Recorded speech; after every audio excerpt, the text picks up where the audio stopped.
الشخص اللي بيسألك على طريقة العمل ده عادي ودي تحصل، وده الطبيعي انه يقول لك طب هو ايه طريقة العمل.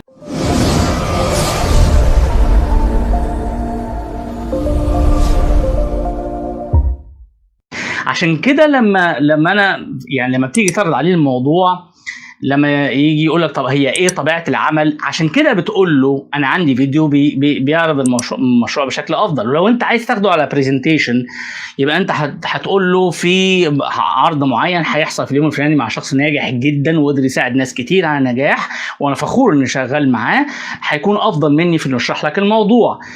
عايز تزود نقطة، في نقطة ممكن لو تزودها في الأول هتساعدك أكتر على إن أنت تقلل أو تحد من إنه لسه عايز يعرف الموضوع.